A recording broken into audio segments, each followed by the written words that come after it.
आज की कहानी नाग और चींटिया की।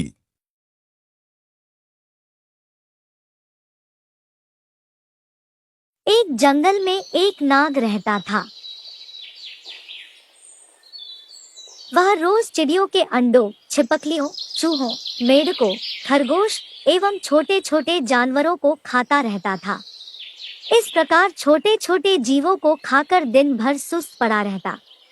कुछ दिनों में ही वह काफी लंबा मोटा हो गया। उसका घमंड भी बहुत बढ़ गया। एक दिन नाग ने सोचा, मैं जंगल में सबसे ज्यादा शक्तिशाली हूँ। मैं जंगल का राजा हूँ। अब मुझे अपनी प्रतिष्ठा और आकार के अनुकूल किसी बड़े स्थान पर रहना चाहिए। यह सोचकर उसने अपने रहने के लिए विशाल पेड़ का चुनाव किया। पेड़ के पास चींटियों का एक बिल था। वहाँ ढेर सारे मिट्टी के छोटे छोटे कण जमा थे। नाग ने कहा, यह बवाल मुझे पसंद नहीं। यह गंदगी यहाँ नहीं रहनी चाहिए। वह गुस्से से बिल के पास गया और उसने चींटियों से कहा, मैं नागराज हूँ, इस जंगल का राजा। मैं आदेश देता हूँ कि जल्द से जल्द इस कूड़े को यहाँ से हटाओ और चलती बनो। नागराज को देखकर अन्य जानवर थर-थर कांपने लगे, पर नन्ही चींटियों पर उसकी धौंस का कोई असर नहीं पड़ा। अब नाग का गुस्सा बहुत बढ़ गया।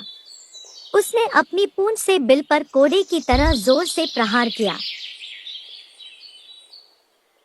इससे चींटियों को बहुत क्रोध आया।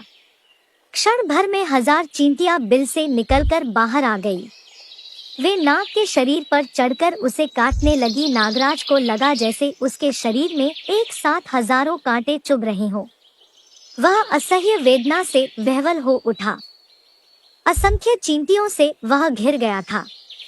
उनसे छुटकारा पाने के लिए वह छटपटाने लगा, मगर इससे कोई फायदा नहीं हुआ।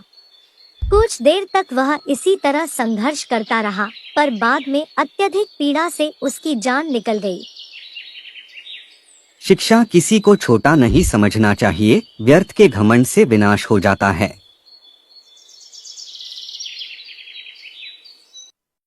कहानी पसंद आए तो लाइक, शेयर और सब्सक्राइब जरूर करें।